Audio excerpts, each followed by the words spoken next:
A wise son brings joy to his father in heaven, but a foolish man despises his mother, the new Jerusalem in heaven. Father God and Mother Jerusalem in the sky. Folly brings joy to one who has no sense. Now this is key here. But whoever has understanding keeps a straight course. So folly brings joy to one who has no sense. If you have no sense, you're going to cheat me out of my right to lead. And that's a lazy man's decision. Okay? And some people, they don't know how lazy they are. Some people work 10, 15 hours a day, but they're still lazy. They're too lazy to accept the mental kind of stress of being persecuted for doing what's right. So they're still a sluggard. So someone who doesn't know who I am across the world, right?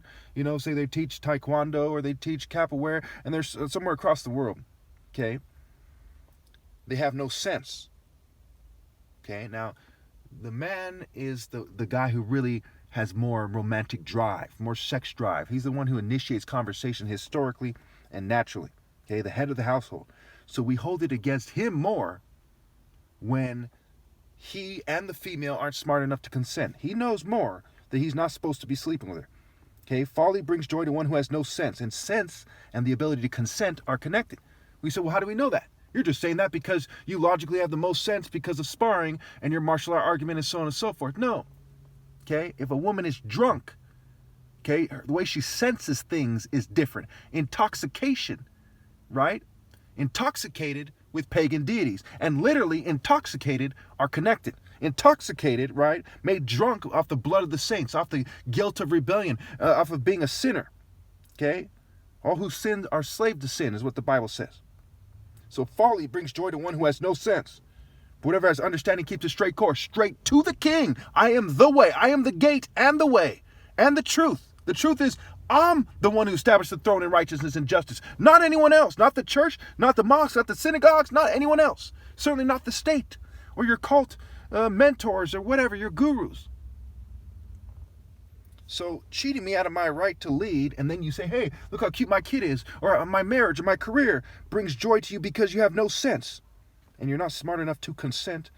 And that's because your parents raised you wrong and the guy's the head of the household, so they're more guilty. But females should stop everything and scramble to obey God through me. So in the way of righteousness, along the paths of justice all the way to heaven, the path of the righteous like the morning sun, shining ever brighter to the full light of day. Wisdom walks in the way of righteousness along the paths of justice. Verse 22, plans fail for lack of counsel, but with many advisors they succeed. Okay, so what advisors? Okay, this goes back to my no viable counter argument. I said, I'm saying these things like in this video, and there's been years and years and years have gone by. Since 2009, almost 14, in August it'll be 14 years. Okay, by the month. August 31st, 14 years to the day. And still they have no viable counter argument for the fact that I should be in charge and that I'm the way, the truth, and the life, right? Listen to my videos, hearing what I'm saying, letting me be the spiritual leader, the leader. That's been my argument consistently. Folly brings joy to one who has no sense. Whoever understanding keeps a straight course. Plans fail for lack of counsel, but with many advisors they succeed. By them not having a viable counter argument, they have said that I'm right. They have advised you by their actions, that I'm right. That's why when it says in this chapter, it says the tongue of the wise adorns knowledge. The actions, when Jesus said to Pilate, he said, so you say they are the king of the Jews. He said, you have said so. Why? Because of his actions. The soothing tongue is referring to actions. The tongue of the wise, the tongue is referring to actions, first and foremost. The lips of the wise, actions. The mouth, actions. Verse 23. Again, also my war on poverty plan would have succeeded if people rallied together and they all gave their advice and their time and their efforts. So they're supposed to, this is another way of saying you're supposed to rally and obey God through me. A person finds joy in giving an apt reply, and how good is a timely word? Okay, love, right? Are they supposed to leave me hanging and say, yeah, I'm still thinking about it? Or supposed to say, he's right, I have no viable counter-argument, and go listen to him and see where it takes me. The path of life leads upward for the prudent to keep them from going down to the realm of the dead. It leads to being persecuted for righteousness' sake, which leads to a shorter life more often than not, which keeps you from going down to the realm of the dead, those who aren't right with God, those who are in the spirit of rebellion.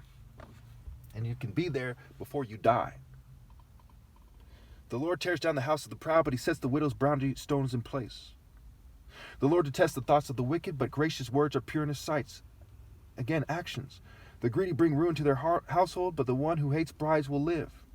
The heart of the righteous weighs its answers, but the mouth of the wicked gushes evil, right? The heart of the wise, they say, hey, you know what? You're an attractive female. I know that whoever you're dating, if you're dating someone, or whoever you're married to, if you're married to someone, isn't right with God, so come submit to me. Okay? They say, well, I'm not going to do that because everyone, in my shoes would reject your offer because we're all idiots walking the broad way to destruction instead of narrow to the way to life. Okay? She didn't weigh her answers. If you weigh it, say, let's see here. Why are you saying this? Okay, let me get more information. Okay, you're right. Now that I weigh my answer, I'm going to do what you say, right? The righteous answer with yes. When you say yes, God says yes. When you say rebel, God says go to hell. Rhyme and reason. Rebellion, bel, another word for Baal. The Lord is far from the wicked, but he hears the prayer of the righteous. He's far from the wicked. So you say, who's God telling you to date? The guy cheating me out of my right to lead? No, he's far from him. He's not in God's spirit. He can go to church all day, every day. That's not going to change it. You read the Bible all day, every day. That's not going to change it. Light in the messenger's eyes brings joy to the heart, and good news gives health to the bones. Okay? You're not supposed to break my heart. Same chapter that says heartache crushes the spirit. Whoever heeds life-giving correction will be at home with the wise. Those who disregard discipline despise themselves, but the one who heeds correction gains understanding. Wisdom instruction is to fear the Lord, and humility comes before honor. The humbling yourself to accept that you're wrong, your marriages are wrong, your relationships are wrong, your life path is wrong, is part of fearing the Lord. If you don't fear the Lord, you don't have honor. If you don't have honor, you don't have an honorable relationship, an honorable marriage, and God doesn't honor your marriage, it's invalid. Okay, again, real briefly, everyone seeks the Lord because of the interference in this video, so I had to do it in 2 parts, and I didn't kind of know the time, or I probably would have spoke more quickly. So the tongue, the mouth, the lips, and the actions. Let's look at how some of these things are connected, because Proverbs, to some degree, is like a jigsaw puzzle. They put scriptures that might be better off being put back to back in a way that's spread out. So verse 2, verse 4, verse 7, verse 14, verse 28 are connected. Verse 2, the tongue of the wise adorns knowledge, but the mouth of a fool gushes folly. 4, the soothing tongue is a tree of life, but a perverse tongue crushes the spirit. 7, the lips of the wise spread knowledge, but the hearts of fools are not upright. 14, the discerning heart seeks knowledge, but the mouth of a fool feeds on folly. 28, the heart of the righteous weighs its answers, but the mouth of the wicked gushes evil. So we know in verse 2 it says, the wise, the tongue. So let's look at what the wise person does. They adorn knowledge. They have a soothing tongue because it adorns knowledge of God and it soothes you. They spread knowledge. They seek knowledge. They have a discerning heart and they seek knowledge. They weigh their answers. So they adorn knowledge. They seek knowledge. They adorn knowledge. They spread knowledge. They soothe people with knowledge. Knowledge of God, mind you. Knowledge of God.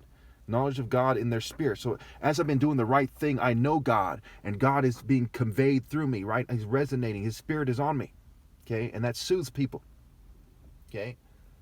Moral precision is how we know. You say, how do we know it's not just our emotions? Is this person morally precise? Does he have a valid moral order argument? Is he in the moral order? Or is he just making the argument, okay? And again, the righteous weigh their answers. The mouth of a fool gushes folly, right? They live folly. They continually live folly and rebellion. Okay, their perverse tongue crushes the spirit instead of conveying the spirit and aiding it. The hearts of their fool, they have foolish hearts that aren't upright. They feed on folly, so to speak. Okay, they gush evil. Okay, pretty straightforward. So by now you should know definitively. And if you're still wondering, hey, you didn't prove it. Again, Proverbs 15:21 by itself proves it. Folly brings joy to one who has no sense, but whoever has understanding keeps a straight course.